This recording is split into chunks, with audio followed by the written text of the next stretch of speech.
2 years ago in Maybrook, a teacher named Justine entered her classroom only to find it empty except for Alex Lilly. The night before at 2:17 in the morning, Justine's other 17 students walked out of their houses and disappeared into the darkness while running with their arms stretched out. Security systems were triggered, so there were plenty of videos showing them their escape, but no signs of a kidnapper. The cops talked to Alex and Justine multiple times with all kinds of questions, but neither of them knew anything. For the following month, the school was closed for the investigation. Several searches in the area were conducted to no avail. When it's time to open the school again, the town gathers for a meeting held by Principal Marcus. Almost everyone blames Justine for the disappearances, claiming she did something that caused the kids to leave. Justine tries to tell the parents that she loved the kids, but they just keep insulting her. Marcus tries to protect her and the parents call him an accomplice. A detective has to escort her out of the building to keep her safe from the parents' wrath. Afterward, Justine goes to the store to buy liquor since she's been drinking a lot after the incident. Suddenly she receives a call from an anonymous ID and hears a voice threatening her, so she immediately hangs up. When Justine leaves, a junkie named James asks her for change, but she ignores him. Later at home, Justine hears the doorbell ring, but she's afraid to answer. She checks the peephole in the window, yet sees nobody. Then somebody knocks on the door, so Justine finally goes outside, only to find the word witch painted on her car. In the morning, Justine tries to wash the graffiti off to no avail, so she has to drive to school with a car like that. Marcus puts her on a leave of absence and advises her to do something about her mental health. Alex has already been moved to another class and is doing well. Justine wants to speak to him, but Marcus forbids it, saying that Justine has a pattern of overstepping professional lines. He uses examples like her hugging a crying child and driving a kid home after missing the bus. A frustrated Justine returns to her car and has a breakdown. Afterward, Justine files a report at the police station for the vandalism and the threatening phone calls. Her ex-boyfriend Paul passes by and they share an awkward moment. That night, Justine and Paul meet at the bar and Paul expresses concern for Justine's situation, but she assures him she can take care of herself. Paul also shares that he and his wife are no longer together. They end up going to Justine's home and getting dirty. In the morning, Justine drives Paul home and tells him that the cops aren't working hard enough on the case.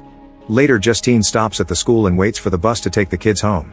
When Alex is dropped off, she follows him to his house. Justine rings the bell and knocks on the door, but nobody answers. All the windows are covered with newspapers, so a worried Justine opens the fence to go to the backyard. One of the windows has a little space between the newspapers that lets her look inside, and she's startled when she sees two people. She steps back and trips on some objects, but the noise doesn't get anyone's attention. Justine looks inside again and discovers that Alex's parents are sitting on the couch very still. Justine calls Marcus to tell him about this, and Marcus scolds her for stalking Alex. At the grocery store, Justine is suddenly attacked by Paul's wife Donna, who knows that Justine was with Paul last night.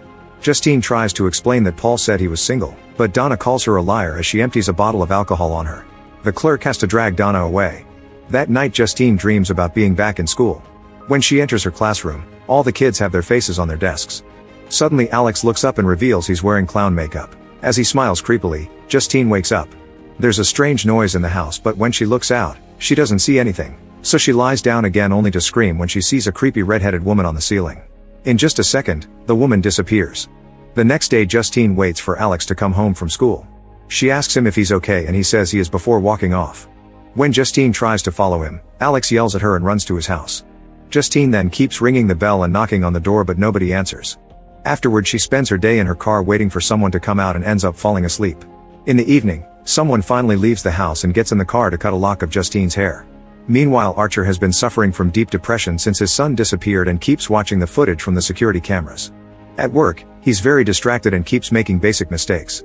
He often goes to the police station to ask for updates, and Captain Locke has to explain that there are no new leads.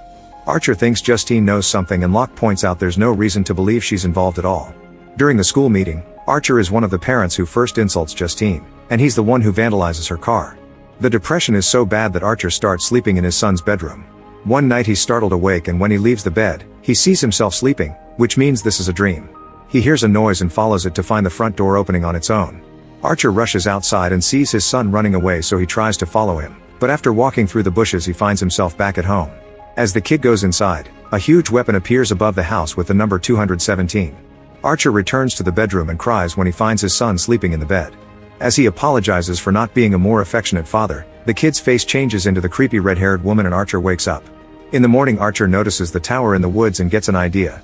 He takes a map and draws a line that links his home with the direction Alex ran to. Then he visits other houses with missing kids and asks to see their footage. The first parent says no, but the next one agrees. Archer takes note of the direction the child took and marks it on the map with another line. He thinks the spot where the lines meet is the answer. On his way to that spot, Archer sees Justine at the gas station and stops to yell at her. At that moment Justine notices Marcus running with blood on his face and his arms out like the kids. He suddenly tackles her to the ground and tries to choke her, so Archer tries to pull him away, but Marcus knocks him down. This gives Justine an opening to run and hide in the store. Marcusa tries to follow her, so Archer kicks him, only for Marcus to tackle him and try to choke him too. Going back a few days, Paul is on patrol and sees James suspiciously sneaking around, so he follows him. He finds him trying to break into a house and calls him out, causing James to run away. A chase ensues and at first Paul follows James in his car, but eventually there's no room for the vehicle and he has to continue on foot. Paul tackles James to the ground and handcuffs him while James explains he was breaking into his own place because he lost his keys. When Paul searches James' pockets, he accidentally pricks his finger on a used needle, so he furiously punches James in revenge. He rushes to the car to get the first aid kit and realizes that his dashcam recorded everything. A desperate Paul then frees James, telling him that they're even now but also asking him to leave town. Later at the station, Locke tells Paul that things will be fine as long as James doesn't report the incident. That night Paul goes on his date with Justine. When he gets home in the morning, he discovers Donna came earlier than expected and his awkward behavior helps her quickly guess what he did. Later at work Paul sees James outside the station, so he yells at him. James immediately runs away and Paul follows him in his car after disconnecting the dash cam. Going back in time again, it's shown how James is a junkie living in a tent in the woods.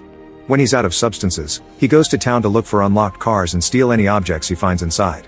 Then he sells whatever he finds for a few bucks. When Paul sees him, James is trying to break into the house to steal just like the cop thought. Later James notices that the Lilly's house has its windows covered and the wind blew off their mail because nobody picked it up, so he assumes the place is empty. He climbs the wall to reach a window and crawls into a room filled with furniture. In the living room, James is startled to find Alex's parents sitting on the couch with scars on their faces. Neither of them moves even when James gets too close, so he just keeps stealing things. There's a noise upstairs that James chooses to ignore.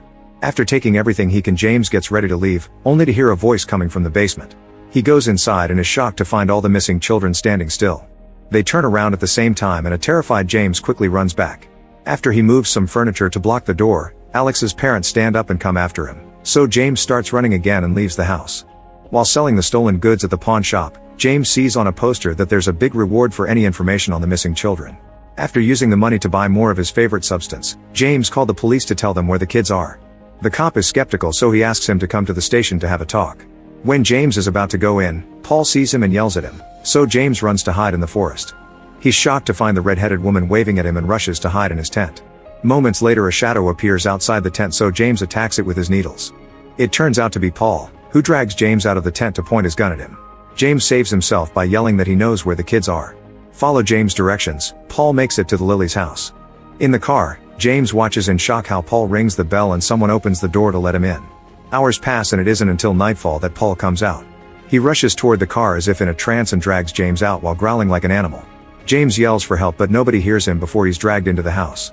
Going back in time again, Marcus is in the supermarket when he gets the call from Justine telling him what she saw.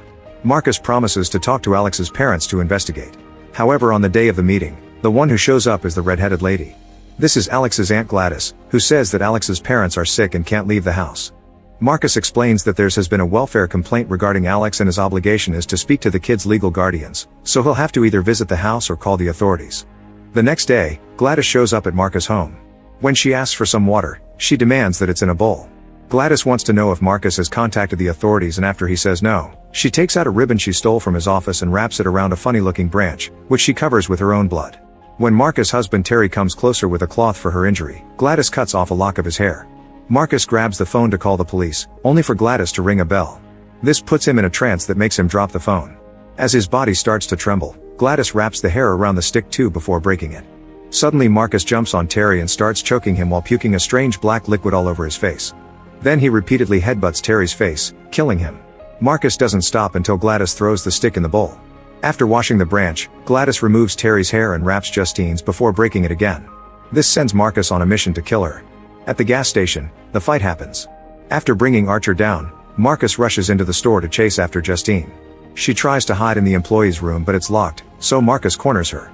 At that moment Archer tackles Marcus against the fridge and Justine uses the chance to run back to her car. Marcus follows her and breaks a window before she manages to take off, only for him to run after the car. Soon Archer comes out too and joins the chase. He's driving down the street but has to stop when he sees Marcus getting run over by another vehicle. The other driver screams when she sees Marcus' head splattered all over the road. Later at the hospital, Archer tells the cops everything. On his way out, he finds Justine waiting for him to thank him for saving him. After what happened, Archer doesn't believe she's guilty anymore. He tells her that Marcus was running the same way the kids did and shows her the map. Justine immediately recognizes the marked spot as Alex's house. Another jump in time shows Alex before the disappearances. He's a very shy and lonely kid, and his classmates always harass him for being weird. His parents are a happy, loving couple, who one day inform him that his Aunt Gladys will be staying with them because she's sick. Gladys arrives in the middle of the night. In the morning, Alex peeks into Gladys' room and sees a red wig and a small tree with funny-looking branches. In the bed, Gladys is looking back at him, so Alex quickly closes the door. After school, Alex waits to be picked up, but nobody shows up, so he has to walk home. In the living room, he finds his parents sitting at the table as if they were in a trance. They say a few words to him, but they're cold and robotic. Then a healthy-looking Gladys welcomes him home and tells him that his parents are fine. A terrified Alex doesn't let her touch him and throws some water at his dad's face, but he only brushes it off. Gladys scolds him and sends him to his room without dinner. The next morning, Alex finds everyone at the table. His parents have red eyes and won't move. Gladys asks Alex not to tell anyone at school that she's there or that his parents are resting. As a threat, she breaks a branch over a water bowl and forces the parents to grab forks. They repeatedly get stabbed in the face and Alex can't stop them. They only freeze when Gladys throws the branch in the bowl. She reminds Alex not to say anything, threatening to do worse things if he does. The next day, Alex discovers that Gladys threw all her furniture in the parents' room and now she sits on the floor doing her rituals. Alex has to heat some soup and feed his parents. For the next few days, Alex repeats the same process. He goes to school, gets groceries afterward, and feeds his family. One night, Alex hears Gladys call him and he goes to her room to find her in a very weak state, puking into a pot. She explains she's very sick and his parents were making her better, but that's not working anymore. To help her, she needs Alex to bring her an object from each of his classmates. The following morning, while all the kids are in gym class, Alex sneaks into the classroom and takes the name tags from the students' personal bins.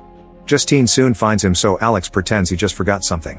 A worried Justine points out he's been quieter than usual lately and offers a friendly ear, but Alex swears he's fine.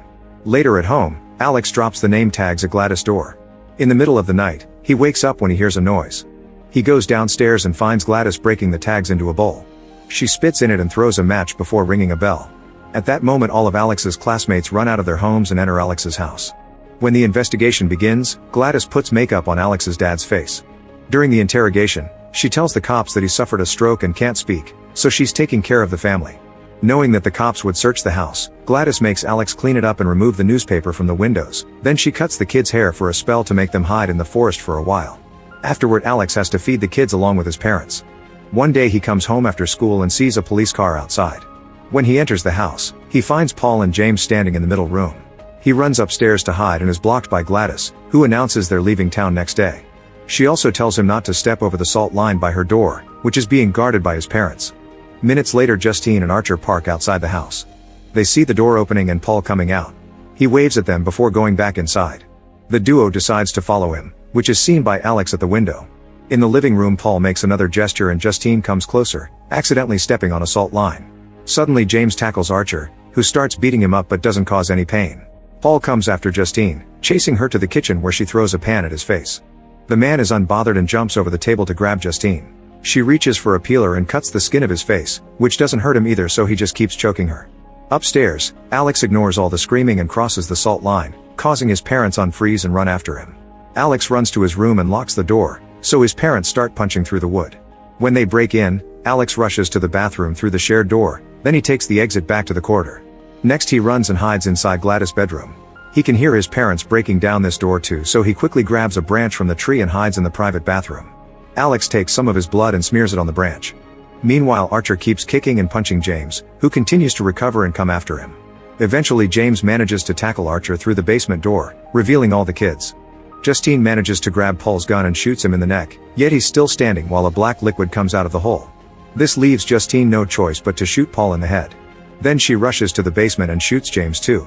A desperate Archer starts looking at all the kids, searching for his son. He's suddenly startled by Gladys, who rips his necklace off his neck. Seconds later, Archer surprises Justine from behind and starts choking her while Gladys watches them. At the same time, Alex takes a hair from Justine's wig and wraps it around the branch before breaking it. Suddenly, the kids run out of the basement and go after Gladys, who quickly leaves the house. As the children jump through the windows, Gladys runs through the neighbor's house, so the kids break their windows and doors too. All the neighbors watch in shock as Gladys runs around the neighborhood with a bunch of kids following her, climbing over fences and breaking any glass that gets in their way. Eventually a girl manages to tackle Gladys to the ground and the kids pile on top of her to finally kill her by ripping her body apart. Gladys's death causes Archer and Alex's parents to finally snap out of the spell. Justine goes upstairs and finds Alex hugging his parents. Archer follows the trail of destruction to reunite with his son. After the incident, Alex's parents are institutionalized and he goes to live with a kinder aunt. The other children reunite with their families, but it takes them a while to speak again. Like, comment, share, and subscribe. Thanks for watching. See you on my next video.